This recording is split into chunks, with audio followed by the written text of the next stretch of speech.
Okay, so welcome to the mathematics multiverse. It's Mamu with Jarvis, Mamu and I explore the multiverse. This is what is called the Midnight Sun Project. The Midnight Sun Project. The Midnight Sun Project. The tag is drawn from the famous movie Wakanda. If you follow that project very well, there's actually the concept of a midnight angel being teased. So that was the inspiration behind the name. So some of us will be wondering, why have this class this late? That's the whole concept art. Maybe in the days to come, we will think of reviewing it, but it's actually supposed to be ninth class experience. That's the objective. Another important aspect of this project is that it's supposed to stimulate you to do night reading. So we want to encourage students to do night reading. It's purely a community project. It's purely a community project by way of saying thank you to all who are lovers of mathematics and those who are trying to come up to speed with mathematics. Another important reason why we're going into this midnight sun project is to deal with a societal issue called malpractice. It's so bad. You go online, you see malpractice materials, math solve. Oh, come on, that's so disgraceful. So we are trying to use this project to help, particularly those who are in SSCE and GSSE, that will be grade 12 and grade 9, to prepare for their work properly, NECO and then tested properly. And they were trusting that if we work from now to the time of the exam, we would have gained enough ground and given you all the required tools to pass the exam.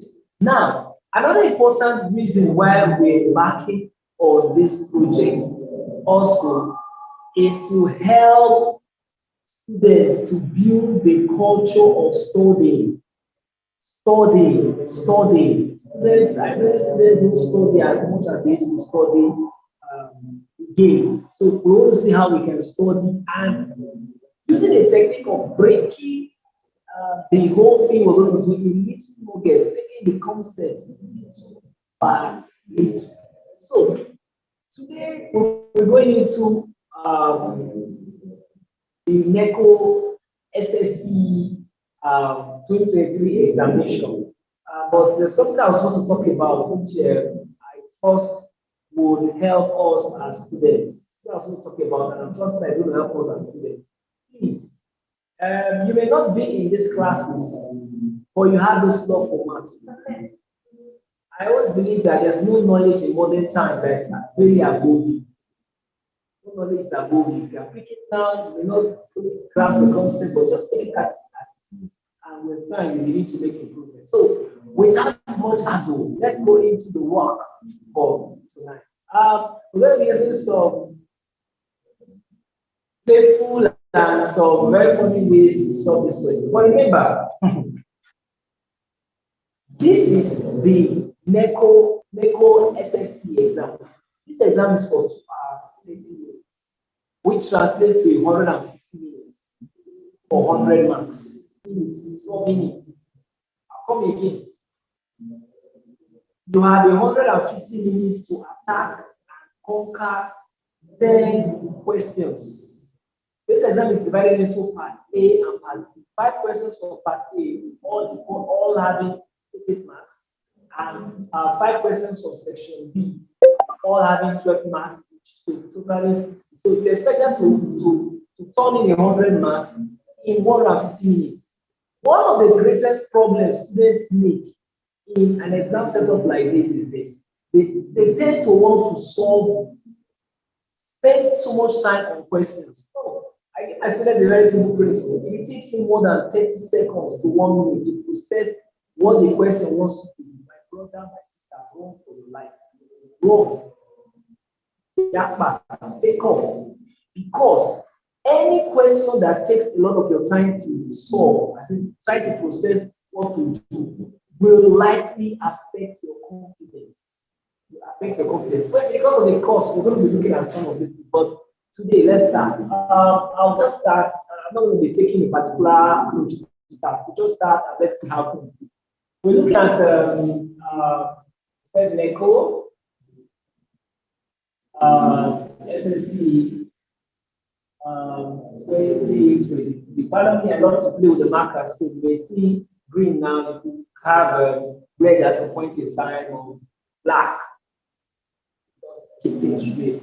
All right, so we're looking at paper. That will be paper 2, and paper 2 essentially is your theory. So we're going to run with compulsory questions. That be compulsory questions where you can have without an option to choose part A. And in part A, you have 5 questions. 5 questions. When you pick a question, identify the topic first before you engage. So you want to write that one down. In any exam, when you pick a question, identify the topic first before you engage. Every time you come into a mathematics exam, understand this, there are 3 major areas you're playing with. You're playing with arithmetic, algebra, and geometry. Arithmetic, algebra, and geometry. So you must identify what branch the question is going to. Or in some cases, how are these branches interwoven? So in question number 1, I've done a very good job before now. I've sent the a link where you can actually pick the questions from. So, but if you're watching and you weren't able to get this link before, then at the end of this video, I'm going to post the link, or when we're ready to I'll post the link for you so you can go back and pick the questions from there, and you're going to have a wonderful experience when you watch this. All right, so question 1 says, question 1 is testing your knowledge of algebra. It says, P varies directly as the square of Q. P varies directly as the square of Q and inversely as the cube of Z. Sorry, this question is actually testing your knowledge of variation. Under algebra, you can the topic called what? Variation. So how do you go about this? Next important to pick the details and get to work. So I know that what says P varies. That is when you write varies directly as what? Q squared, and also varies as what? Inversely. Now, inversely will be 1 over ZQ. So when it's direct, numerator to numerator. When it's inverse, it's numerator to denominator. So the next thing, what type of variation is identified here? The type of variation identified here is what is called your joint. Your joint variation. Joint variation is what is identified here. So to go ahead to say P varies as Q squared over ZQ. Now, you now want to make a mathematical statement from this. So this will be P. You change this sign to equal to K. Just that this one probably you don't need to put so much in your head to remember. When you see this proportional sign, mathematically it's what equal to K. When you have to K as a constant, that will be Q squared all over ZQ. The next thing we do is to apply our technique of change your solid to formula. And we make K solid of the formula, but we need to put for K. So K will be equal to P times ZQ divided by what? Q squared. And what does that give us? If you check the question, we are told that P is 5, Q is 3, and Z is what? 1. So what do we do? P is 5, P is 3 rather, 5, sorry about that. 5 times Q or times ZQ, which is what? 1 over what? Q, which is 3. That will be 3 squared. Right, so if that is done correctly, that will give you 5 over 9 as your K. The next thing you do is to substitute this value in this expression. So P becomes, wherever I see K, I'm going to put what? 5 over 9. 5 is the numerator, 9 is the denominator. What? Q squared over, so I can equal to sign all because those are numerator over what? Z, 9Z. So what's the next thing I will do? The question says number one, find the relationship between P, Q, and Z. That's what you have done here. That's the relationship they want you to get. That you have done there. So the next question says, find Z when what? P is equal to 3 and Q is equal to 5. So what do? You will then, what this one is that makes Z the solid of the formula. Now, you can pick from here. Now, there's a fun way I do this. Now, watch this.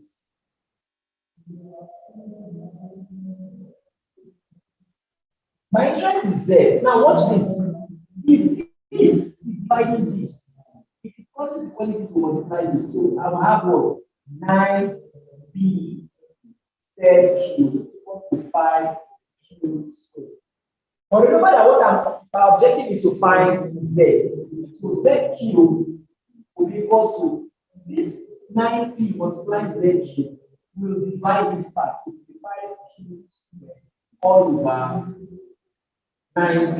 You know, to check out my channel, I've done a very extensive job of change of sort of formula. Go to playlist of either grade 9, grade 10, 11 or thereabout.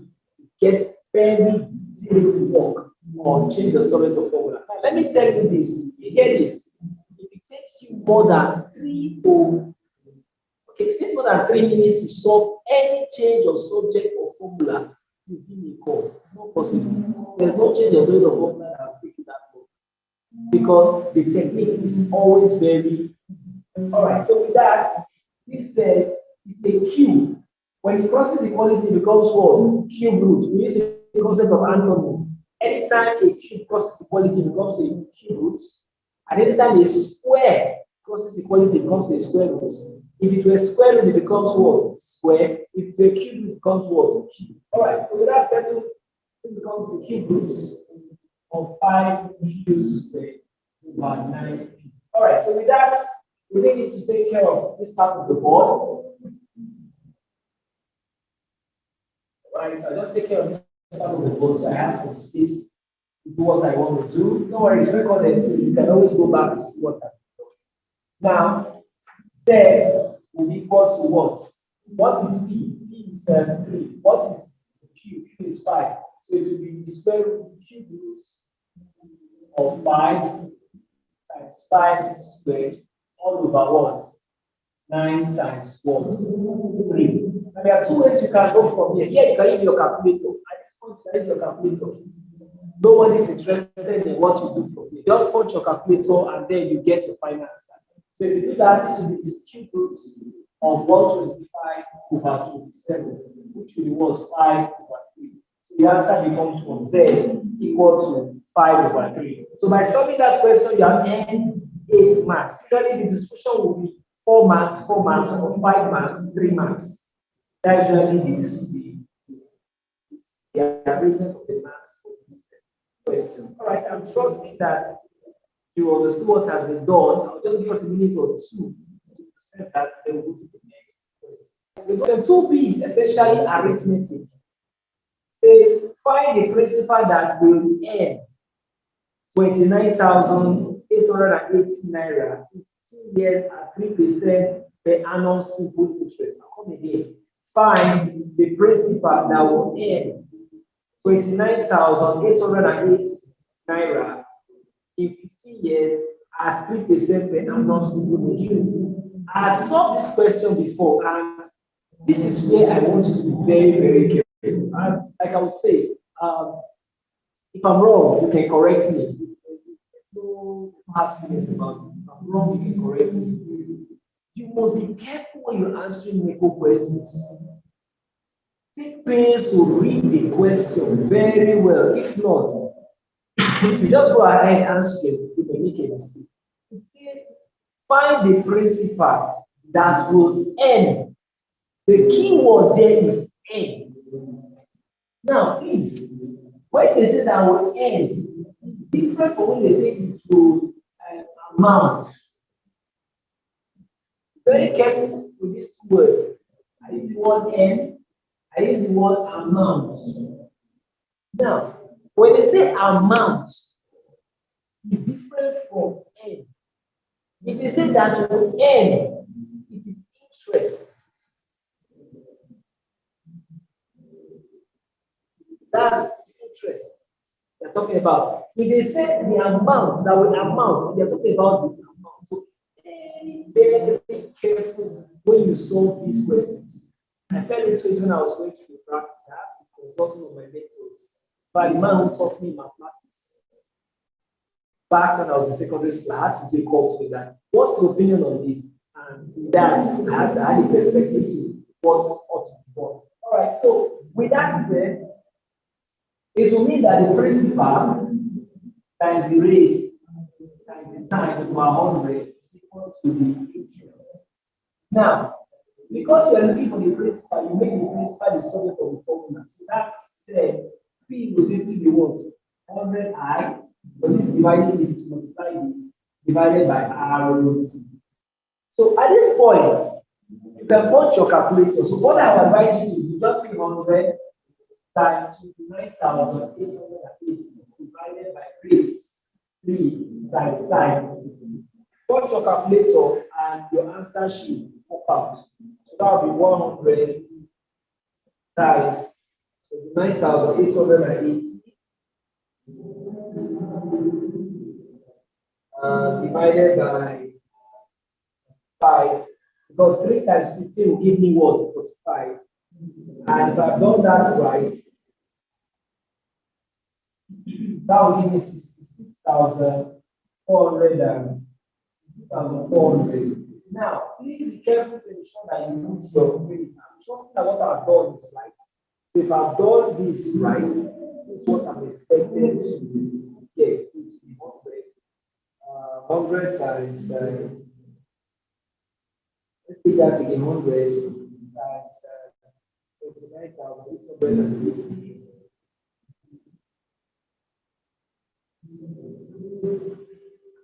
Divided by 5. So if you've done that, that will be 66,400. That's a scale of question number 2. So you discover that these questions are actually cheap and really they don't take too much of your time when solving it. So let's say this will be an exam setup for me. Question 1 and 2, I will clear it in 5 to 10 minutes. I'm done with question 1 and 2. Because the key here is for you to know the concept. Like the question 2 we just saw is essentially arithmetic. One aspect of arithmetic is called commercial arithmetic. So you need to know the aspect. Once you know the aspect that is being tested, you will surely be able to solve the questions very fast. Now we go to question number 3. Now, question number 3 essentially will test your knowledge of geometry. So let's see the areas of geometry being tested in this question. I'm going to try to draw the diagram.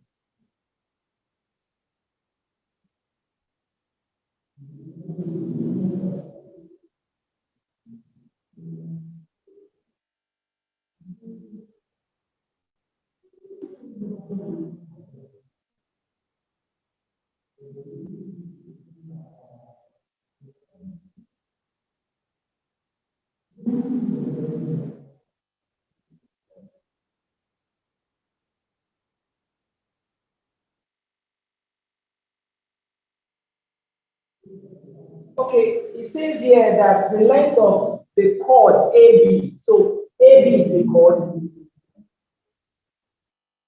In the diagram below is 12 cm with the center O. Now, it's a standard practice in geometry and in maths that anytime you see a circle drawn with a letter O used, it's the center. You don't need to rack your brain about that. It's always the center. So it's a standard mathematical principle there.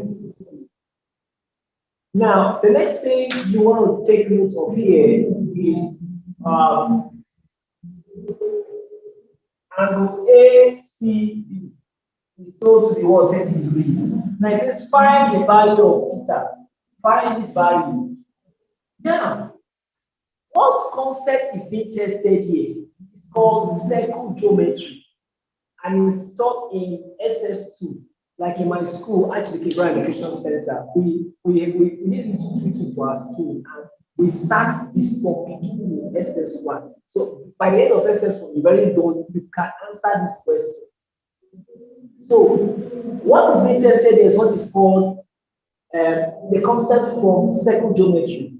Now, what idea, what rule is tested there? That the angle at the center is equal to 2 times the angle at the circumference. So it will mean that if I have an understanding of circle geometry, it will mean that angle AC times angle AC is equal to angle AOB. What is the reason? Now, this is where students must be careful. This is where your marks are. Angle at center equal to 2 times angle at second. If you don't write this idea, you don't earn any mark, because this is the argument that tells us that what you know what you're doing.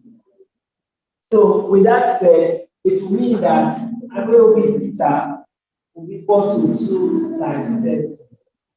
I'll be able to 60 degrees. Now, something else you must remember here. If you draw a circle and if you draw a circle and you have a line connecting the center to any point of the circumference, that line is the radius. So by implication, this one will be equal to this. Because OA is a radius, OB will be a radius. So I'll say OB is equal to OA, and it is given. Or I can simply say what? Radii. The radii. It's radii. OA is equal to OB. Now, if that is true, and I know that this angle is 60 degrees, what will these angles be? If I use 60 from one, because some of the angles of the triangle is what? 180. If I use 60 from 180, it will mean that what I'm left to share, what the two angles to share will be what? 120. Because 180 minus 60 will be 120. If I divide that, I'm going to get 60. Which means that by implication, this triangle I have here is a lateral triangle. Now, the trouble you may have is how to present this work, but you must know so that by the time there's a mistake coming, you'll be able to tell, no, this answer I'm getting is quite wrong. So with that, I'll simply say, this is 60 degrees. I'll simply say, I could call here A, I could call here small letter B, I could call here small letter B. Just to stretch my time. I could say A plus B plus theta equal to 180 degrees. Angles of triangle. But A is equal to B. These angles of isosceles triangle. What? AOB. AOB. So that said, I will simply say that A plus theta, which is equal to 180. A will be equal to 120. I don't need to overly tell my examiner certain things. It's obvious and it's clear. And A will be equal to 60 degrees. A is equal to B is equal to 60 degrees. So I've gotten that. Now, they said to find the radius of the circle. Now, because A is equal to B is equal to theta, it follows that OA is equal to what? And it's equal to 60. It follows that OA is equal to OB and is equal to AB. Because this triangle is what? Equilateral. So it means that what? OA radius OA, which is equal to OB, is equal to AB, is equal to what? 12C. Settled. I'm wondering why this question like this is set. Well, that settles that. Thinking. You need to think. You need to think. What I do after any exam, I give it to my students to solve. As they solve, they give me feedback. And I draw from their experience and for what they can see. But the student who was solving that drew my attention to this, I was like, wow, okay, that's interesting. So that's a very good thinking. So you may not use this method, doesn't mean you are not correct. You may even use a longer method, doesn't matter. What's most important at the end of the day is let your method be logical and correct. Right, so that's settled. We're not with radius, so we will now proceed to find the area of the shaded portion. We proceed to find what is called the area of the shaded portion.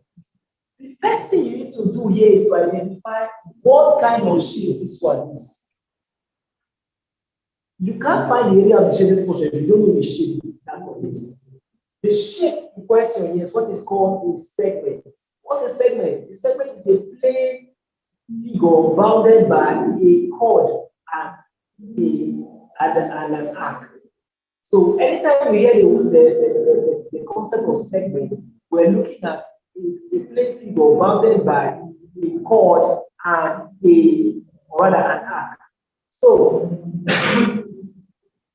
the next obvious question we need to ask ourselves is, what type of segment is this? Essentially, there are two types of segments when it comes to circles as it pertains to majoration. And I think I left out a very important concept here. There are two things, two areas of geometry brought together in this question. There is the matter of majoration, that's talking about plane shapes. There is a matter of circle geometry. And if you stretch it also, there is a little touch of trigonometry. You get it? So that's what modern examiners are going to do. They twist it just to check whether you understand your concept very well. So beyond just solving lots of questions in class, you must make sure you understand the concepts. So with that said, this is a minor segment. It's called what? A minor segment. And for a minor segment, we remove the triangle from the sector. So the area of a sector, the area of a segment, practically, diagrammatically, is removing or adding the triangle to a sector. So if it's a minor segment, we remove the triangle from the sector. So how does that work? So we look at area of minor segments. AB will be equal to area of sector AOB minus area of triangle AOB. Right, so how do you do that? What area of the sector? The area of the sector is theta over 360 times pi r squared minus what's the area of the triangle, especially when it's found in a sector or in a circle. Now, this is where Cambridge becomes very important. If your school is into Cambridge, you discover that this question is about the cheapest question you know. Because this idea is repeated constantly. Now, Cambridge says, because of Cambridge, but that's why I learned the idea. If I have a triangle such that the angle known is an included angle, maybe it's not an included angle, I have this angle here, and I have this triangle. So this angle is included to this and this, so it's in between them. And I know if I know this side and I know this side, and I know this angle, that angle is called included. Can you say that if I know the included angle and I know the sides, that I can find the area by saying what? Half what? The product of this side, sine angle. So because this side is equal to this side, I will simply say that it is what? Half r squared sine theta. So what you need to do at this point is to fit your values. What is theta? 60 over 60 times what is 5 into over 7 times what is arrow 12 squared minus half times 12 squared sine theta. All right, so at this point you can punch your calculator, or you can, like me, I always like to simplify my work before punching the calculator. I like to simplify my work before punching the calculator. So this is what I would likely do. It's what I'm going to likely do here. I'll simply say, let's give you some space to see what I'm doing. I'm saying 12 squared. I'm saying 12 squared. So I'll factor 12 squared. And then I'll deal with this one. 60 over 360 times 2 over 7 minus half sine. Let's put the angle here. Sine what? 60. And I know that sine 60 is actually root 3 over 2. I got that right. Sine 60 is what? Root 3 over 2. So that will give me 12 squared into, I can punch my calculator and get that one. This will be 1 over 6. Right. That'll be 3, that'll be 11. Right with that. So this will be 11 over 21 minus 3 over 4. So we can punch our calculators. And I'm just stretching this, but it really wouldn't matter. It really wouldn't matter whether you do that. So that'll be 12 squared times 0.0907. 7 what? 7, 8. Sorry, 7, 8. Something I will advise you when you're using your calculator, be very careful how much approximations you're making. Always try as much as possible to go beyond 4 places of decimal or 3 significant figures. Cambridge says 3 significant figures. So advise to keep within that range. Your answer will not be square first. So with that, I multiply that with so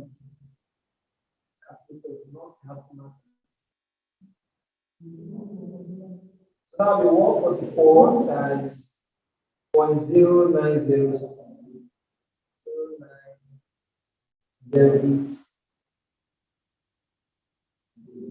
And that will give me 13.0708.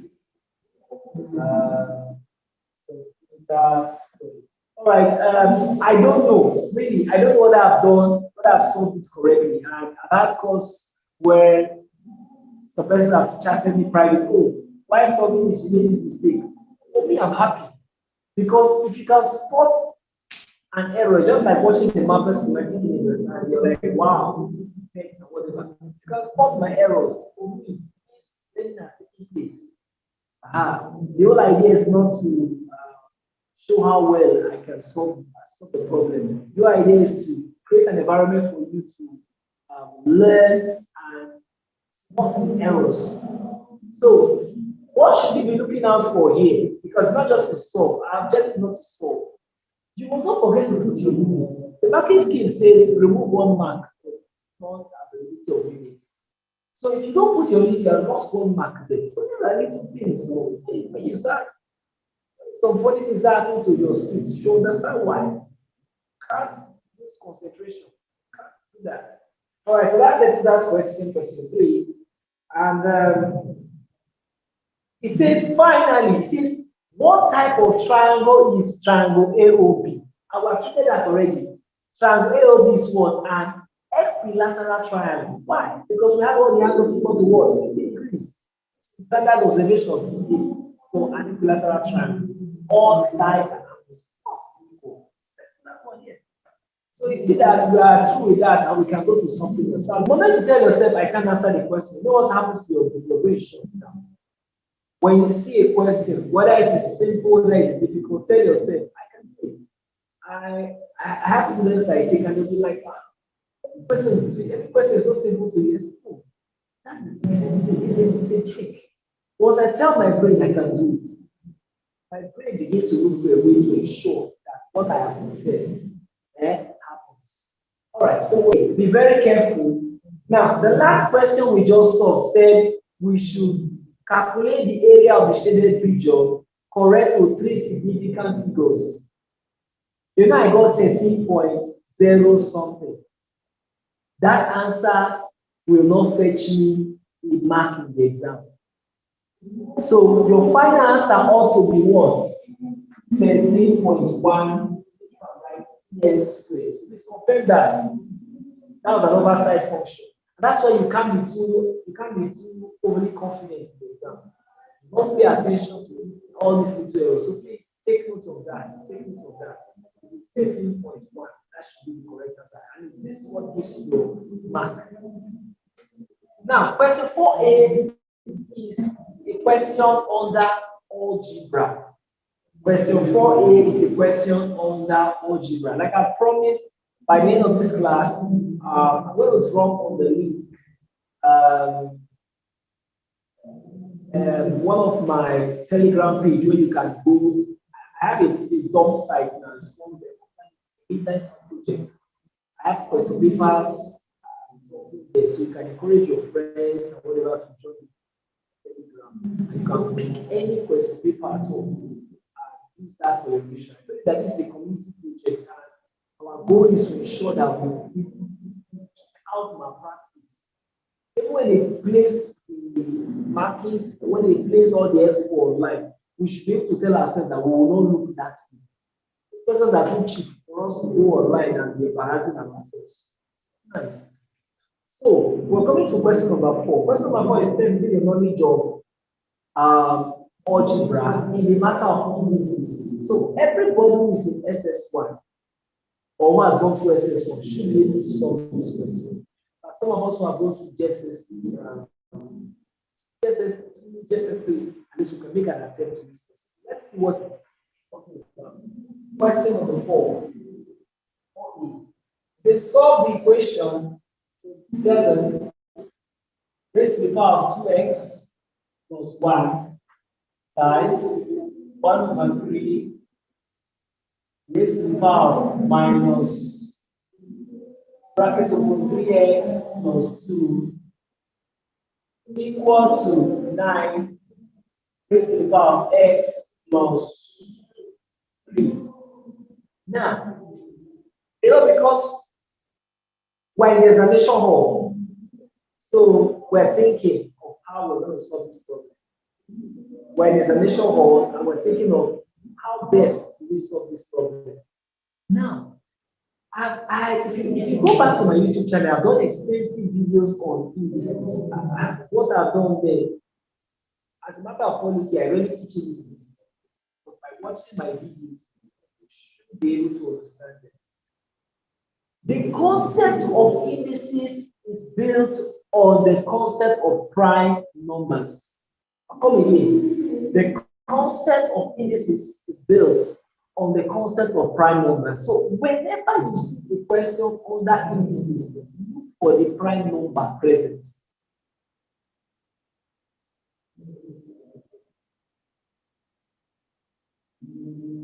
Okay. If you look at 27, what is the prime number of 27? It is 3. 3 can, how many? Now, the concept of indices says what? How many times you multiply a base or a number to obtain a result? So look at this. If I multiply 3 times, I'll get 27. So I'll call me a 3 into 3. 3 is the power of 3 into 2x plus 5 times. Look at this. This is 1/3 already. Now, 1/3 means 3 raised to the power of 1 or raised to the power of 3. 1/3 means 3 raised to the power of -1. Writing from positive index to negative index. That's another law of indices. That's a concept you need to know how to do it. So I can write this to the word 3 raised to the power of -1 into minus bracket of 3x plus 2. Now, a sharp student will just know that if this is coming up as negative, take it and it to be what? Positive. You can do that, but I just keep this for purpose of emphasis. This will be 3 If I multiply 3 twice, I'm going to get 9. That will be 2 into x plus 3. So what does this give you? And this will be 3 raised to the power of 6x plus 3 times negative and negative give me positive. It's about 3x plus 2 equal to what? We'll put this one 3 raised to the power of 2x plus 6. Now, the concept of indices says that if I multiply two bases that are the same, what am I doing to their indices? I'm actually going to be adding them. Multiplication is like adding indices. Division is like subtracting indices. That's the concept you need to have at your make and call here. So with that, we're going to have 3x, 3 raised to the power of 6x plus 3 plus 3x plus 2 equal to 3 raised to the power of 2x plus 6. Just put that is right. So this will be, at this point, this side is equal to this side, but let's bring it down a little. 6 plus 3 will give me 9.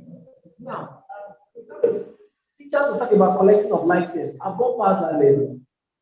I believe my students should be able to handle randomness. In fact, it's your training to be able to handle randomness. Not every time you make the thing orderly. You should be able to add SS1 and SS3 for this example. Be able to pick and add. So this will add with this. This will add with this. Equal to 3 raised to the power of 2x plus 6. Now, the bases are the same, and because we're dealing with the concept of equation, I can say that 9x plus 5 will be equal to what? 2x plus 6. With this said, 9x minus 2x will be equal to 6 minus 5. And 7x will be equal to 1, meaning that x will be equal to 1 plus 7. So if I've done my work correctly, it's something you will need to go back to check. And I just discovered that there's an error. I made an error here. It's ought to be minus 1. So you may want to take note of that. It's minus 1. This is minus 1. So this will be minus 3. This will be minus 3. This will be minus 1. This will be minus 1. But that's something you must be careful about when you're dealing with these questions. Very, very careful when you have problems like this. Thank God I saw it on time. This will be 7. This will be... I thought that's small because I was wondering why I would get a fraction. I was wondering why I was going to get a fraction. This will be 7. X will be equal to 1. So, this error has happened and it brings me to a very important technique you must learn. You must be the teacher of yourself. You must be the one able to detect when you are making a mistake. So while solving, after solving a while, go back, look at the question, go out, there's something I'm missing here, and then you try to deal with that. This is solve the question. Right, so that takes care of that. And then we come to question 4b.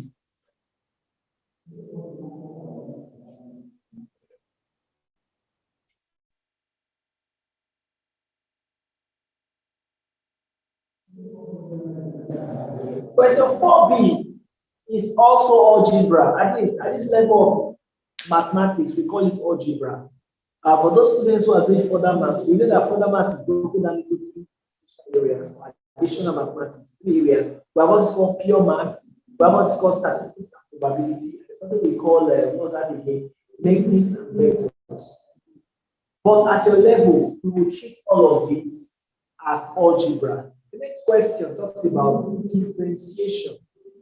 It says differentiate with respect to x. So now it means y is equal to 2x squared plus 5 raised to the power of 4. Now, I'm going to do something that will shock you now.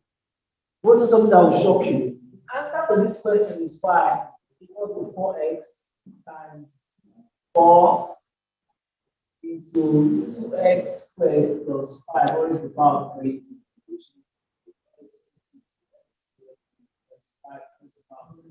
So what is that? How did you get that? Now, so let's rewind a bit. Let's go back a bit now. Because I know I've confused a lot of people. So let's go back a bit. What is differentiation? To differentiate is to scale down. To integrate is to build up.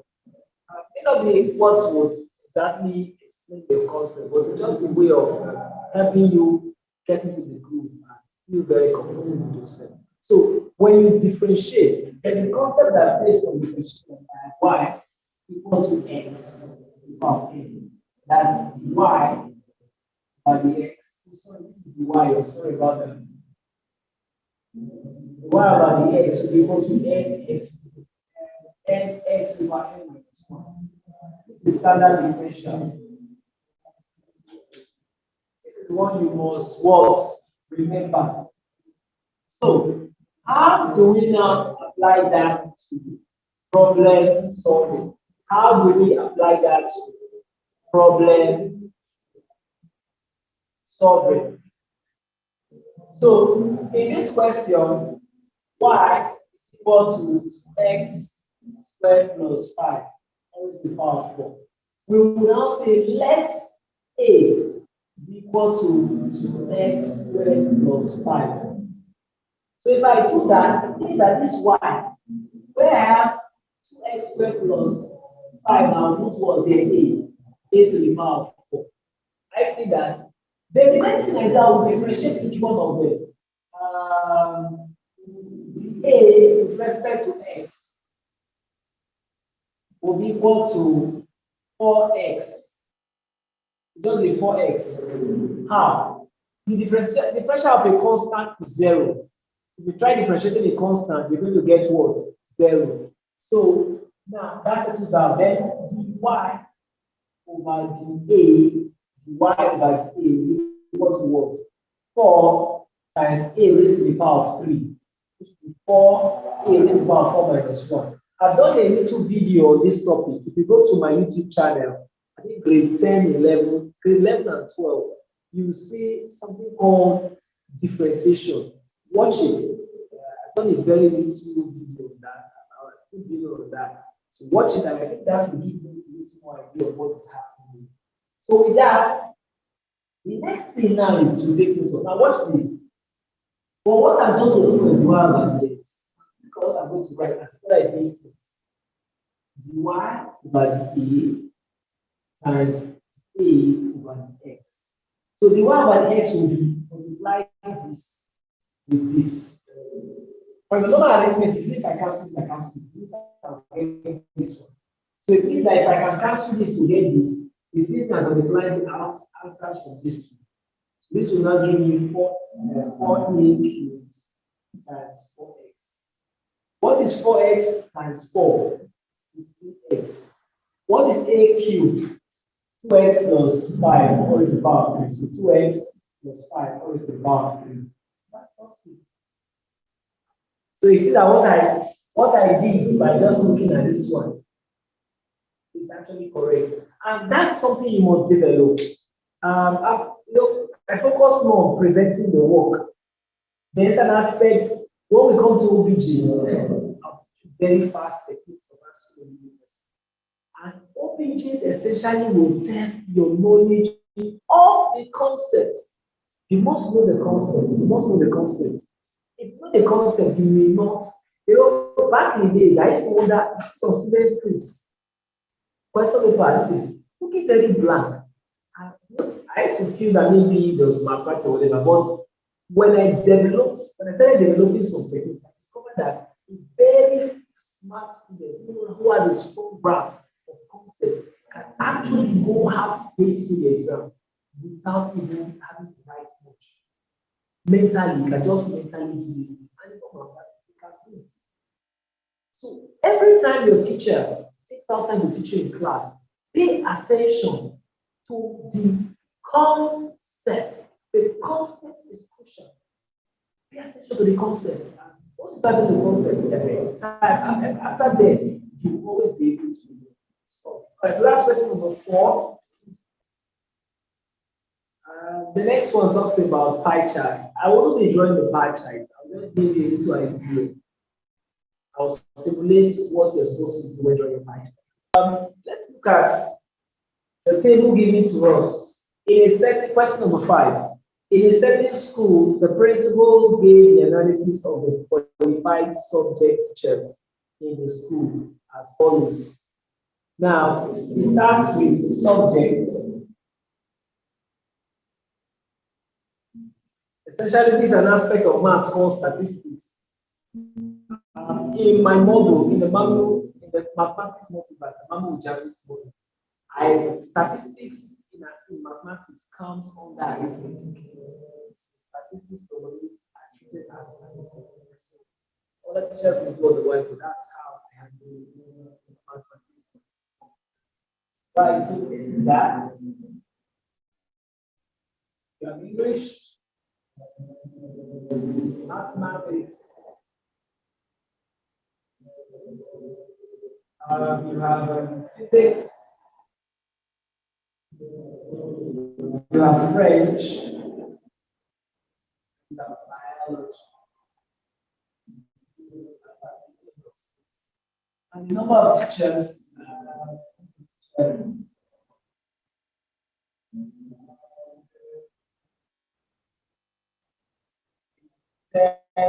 is 4, 6, 4. So we need to get the total. What's the total? 22 plus 18. That should be 40, right? That should be 40 from right. All right, so that's 40.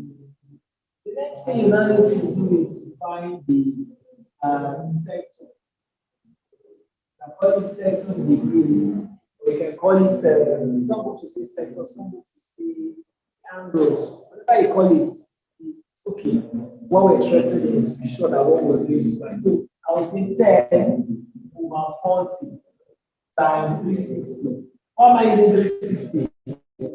Because a pie chart is a circle. And what enables you to draw a circle is 360 degrees. That's why it's like that.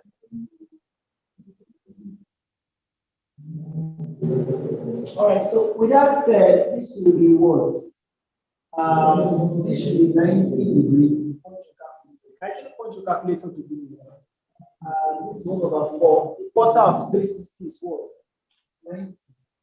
So this is 8 over 40 times 1. That should give me 72. Don't mind me, I always don't like to use a calculator. So it's punch this. This is 4 over 40 times 360. That should be 36 degrees. This is 6 over 40 times 360. That should give me something. This is 12 divided by 40. Because I know that this is 56, should give me something in the order of 108. 108. So how am I able to do this? Because I'm also watching the summary aspect. All right. So the next important thing students don't do that they ought to do, add up all of this. If it doesn't give you 360, please start again.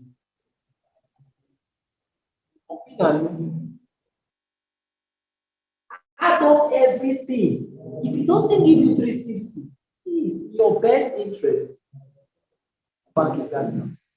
Start again. So add up 162 plus 90, I think. Or I can take the other pattern, 90 plus 90, 72 plus 2. That should give me 360. The strength of every outstanding mathematician is your ability to recognize pattern. Write this down. The strength of every outstanding mathematician is And this thing is not something you sweat to do. It comes naturally as you begin to release yourself to mathematics. It just comes. I can't explain some things I'm doing. I can't explain them. I try to explain some things, but so it just comes. My decision making comes, just like somebody who's into martial arts. So, with that said, I have confirmed that this is 360 degrees. So, you're not required to draw the pie chart. So, let's take you through how you should draw the pie chart. Now, in drawing the pie chart, order is of importance. In drawing your pie chart, order is of great importance, or it is paramount. So, how do you do this? You try your circle first. Don't mind my circle. Take a position. You take your ruler, rule out. Please, you can start from here and move to here. Or you start from here and move to here. Don't do this one. Now jump. We are very organized people. Orderly and very organized people. Don't beat anyhow. So you can start with English. It's 90 degrees. Use your protractor. Measure 90 degrees. Let's say somewhere here. Then you start with English. The next one you call mathematics. Call it mathematics. The next one, physics. Call it physics. These are going orderly. You can go clockwise or anti-clockwise, it doesn't matter. The protractor will help you. After measuring English, you start from there, you measure math. You start from there, you measure physics. After physics, you measure what? French.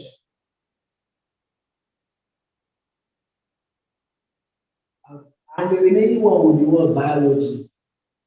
Please check the remaining one to be sure that it is just what you need. If it is not, again, clean it off and start fresh. Okay. So that's how it is in maths. We are very meticulous people, so we try as much as possible to do these things gradually. So the last question here says, if two teachers are to represent the school in a workshop, if two teachers are to represent the school in a workshop, what is the probability that both will come from either physics or biology? What is the probability that both will come from either physics or biology? Now, this is a question that is treating what is called same color, same person. So how do you handle this? I'll give you. Now, there's also something you need to be careful here. How many English teachers do we have? That both will come from either. Now, it says physics. If I pick the first teacher as physics, I'll get what? Physics is 4. 4 over what? 40. Now, what will the second one be? I'll be left with 2 over 39. Now, the question somebody is asking is, why are you doing this? The thinking here is that you're dealing with human beings. If you have taken one physics teacher, you can't replace the teacher. You've taken that one, you've taken that one. So I think that's why I said NECO questions are really very tricky. I think the idea here is that they're dealing with without replacement. So if this is 4 over 40, this will become 3 over 39 plus, or means plus, or 2 words, biology, and that will be 12 over 40 times 11 over 39. Because it said, find the probability that both will come from either physics or biology. So it's without replacement. And you pick the two at once. And because it is all, it means that if both of them are physics or both of them are biology, it will not matter. It means that the outcome, probability outcome will do increase. All right, so with that said, this will become what? 12 over 40 times 39. So this is what is this one doing? Plus 132 over 40 times 39. So if I add this, you're going to get 144 divided by 40 times 39. At this point, I can reduce to the lowest end. I can reduce by this, but since we all be in the examination hall and we all like to use our calculator, sorry, I've been mastered. That will be 144 divided by bracket with 144 divided by bracket with 40 times 39, which should give me 6 over 65. So my answer becomes what? 6 over 65. Now let me tell you the truth. Some of these questions I really don't take out time to solve it. It's really my policy when it comes to preparing students for example. I don't do a lot of the solving. I look at the question mentally. Now, I've actually guided the student through on this question, but what I'm saying now, I didn't pay attention to some of it. And that's why NECO exams are very, very tricky. You really need to pay attention to the questions. If you don't read the questions well, you would assume that what you are taking in your head is what they want you to do.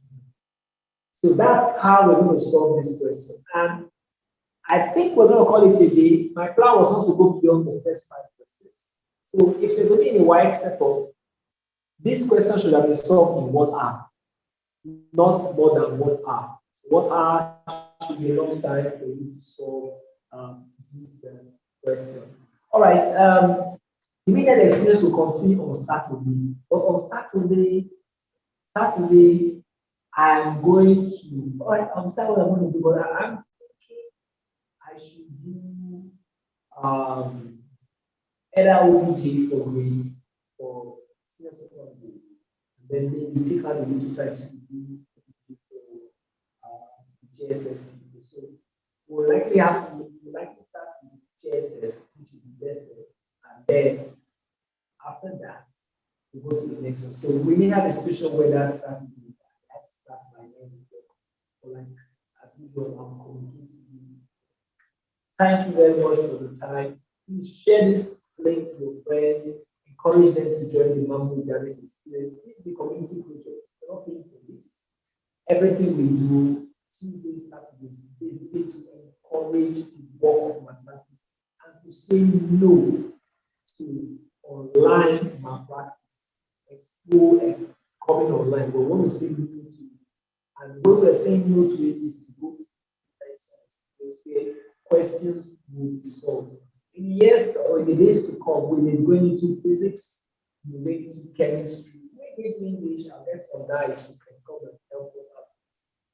We want to say no to malpractice. Have a blessed night and trust you. Have a wonderful time. See you on Saturday. Thank you.